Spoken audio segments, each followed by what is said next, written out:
Picture this.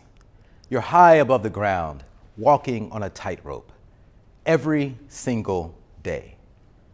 You're up there carrying different weights, trying to balance your career, your family life, your health, and personal growth. Then all of a sudden, a gust of wind comes out of nowhere and knocks you off balance. You feel like you're about to fall and lose it all. Sounds scary, sounds exhausting, right? That's because the concept of life balance is outdated. What if, instead of a tightrope, your arms were airplane wings? Did you know airplane wings are not rigid?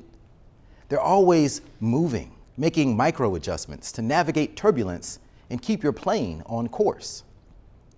We can apply this same constant contextual calibration to our lives, replacing the outdated notions of balance to achieve true abundance in every dimension.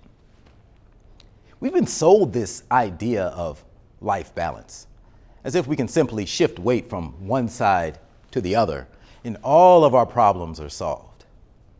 But life isn't static, it's dynamic, ever-changing. We need a new approach. Because what are the ramifications of being out of balance for too long? Stress, anxiety, fatigue, and a host of other mental health and physical health challenges that result from burnout. In fact, the World Health Organization now recognizes burnout as an occupational phenomenon. I began exploring this phenomenon about a decade ago when I read an article about a multimillionaire real estate tycoon named Paul. Now, Paul drove exotic cars, he flew in private jets, he even played polo with Prince Charles. On the surface, it seemed like Paul had it all. Yet one day, he intentionally jumped in front of a moving train and took his own life. I asked myself, why? We hear all too many of these types of stories, but even closer to home, my friend, William, a successful developer who silently struggled with his own mental health. Ultimately, he couldn't bear the weight anymore, and he ended his own life, leaving behind his wife and children. These stories hit me hard. We're paying a high price for this outdated notion of balance. So what's the answer? Well, by now, you've probably heard several different approaches to life balance. And frankly, none of them seem to be working. First, there's the 8-8-8 schedule. 8 hours work, 8 hours recreation, 8 hours rest. Did you know this was invented in 1817 after the Industrial Revolution? Because people were working 16-hour days. But now, in a 24/7 internet-connected global economy, the 8-8-8 approach isn't always as practical. Then there's the focus method. Have you heard this before? Follow one course until successful. Now, this method, often touted by the ultra-ambitious, could lead us to neglect our family life, neglect our social relationships, neglect our health and hobbies, all at the expense of relentlessly pursuing our goals. And then, of course, there's work-life harmony. Sounds great in theory, right? But life is not always harmonious. What happens when the unexpected throws a wrench into our plans? I propose a new idea: constant contextual calibration. Remember the airplane?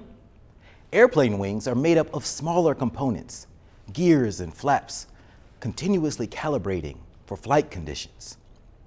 Sometimes the movements of these flaps are tiny and barely noticeable. Other times the movements are much more dramatic. That's what we need to do in life. Constantly adjust, not just balance. It's about being agile, being responsive to the winds of change. It's not about finding a perfect state. It's about adapting to an imperfect world. Here's how it works. Constant. The adjustments that you'll make are ongoing. There's no set it and forget it. Contextual. The adjustments are fluid, ever-changing. What worked yesterday may not work today. It's situational. Calibration. This is the act of making those adjustments, fine-tuning your life like a well-oiled machine. I think of these flaps of the plane as 6 different life categories. One flap raises or lowers your sense of self-reflection, or some people call this spirituality. The second flap raises or lowers your intellect. The third, your money. On the other side, we have your physicality, your love, and the last flap is your entertainment. The reason I chose these 6 areas is because it forms the word simple, which makes it simple to remember. Like a pilot monitors levels in the cockpit, I keep a daily journal of my levels in each of these 6 areas, and I adjust accordingly, situationally, day by day, week by week. But what happens when one of these flaps gets stuck due to situations beyond our control? Or when the proverbial bird strikes an engine? How do we keep this from spiraling our plane into a crash and burn? Well, let me share with you a story, one real-world application from my life where my flaps were stuck out of whack. I own a small business. And years ago, we were caught up in a legal battle with a former client. Now, this client is much larger than we were, with vast resources. We were like a tiny David fighting a giant Goliath. Can you imagine a bully trying to put you out of business? Trying to extinguish everything you worked so hard to build? It felt like we were being robbed. We felt violated, powerless to do anything about the situation. To make matters worse, we didn't have any extra cash to fight this battle, so we drained our savings accounts.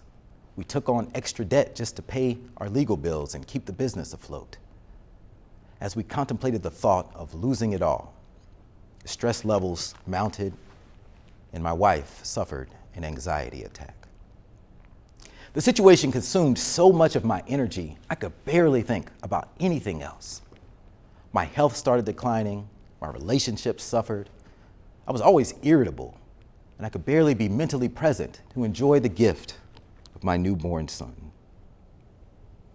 I felt trapped, angry, depressed. It came to a point where I felt like I had done all I could do. Have you ever felt like you hit rock bottom? Like you lost a piece of yourself and there was no way out?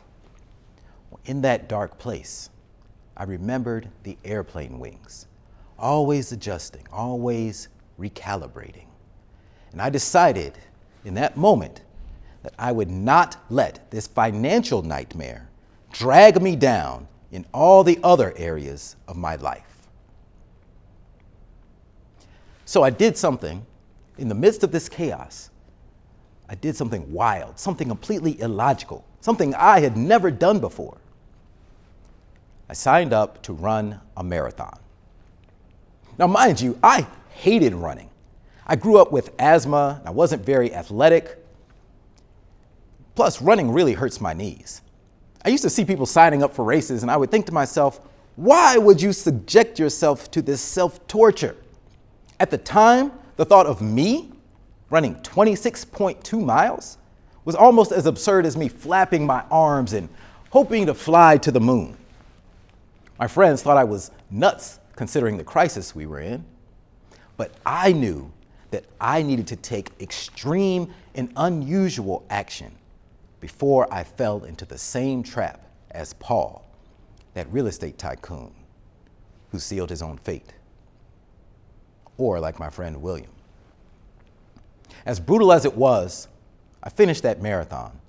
And in doing so, I reclaimed my physical health, and then my mental health, and then my family life. See, if these were flaps of a plane, my money flap had been stuck in pulling me down. So I focused on the other flaps so I could rise up. I believe you can apply this same principle to soar above any storm in your life. And by elevating above the storm, I gained clarity on our next move. We fought back in that legal battle. And today, my business is thriving, even better than it was before. My family is smiling, and I feel happier and healthier than ever. And yes, I actually still love running now. What I want you to take away from this is that, like a pilot, you must always be aware of your levels. Take an honest daily assessment on a scale of 1 to 10 and adjust across your spirituality, intellect, money, physicality, love, and entertainment. It's simple to live a life where you're not just surviving, but thriving, where you're not rigid, but fluid. That's the power of constant contextual calibration. It's not just a concept, it's a lifestyle. It's the key to unlocking a richer, more fulfilling existence. Let's ditch the tightrope. Let's ditch all the antiquated notions of balance. Let's be more like airplanes, always adjusting to the winds of life so we can soar to new heights. And by doing this, perhaps we can all truly have it all, and the world will be better for it. Thank you.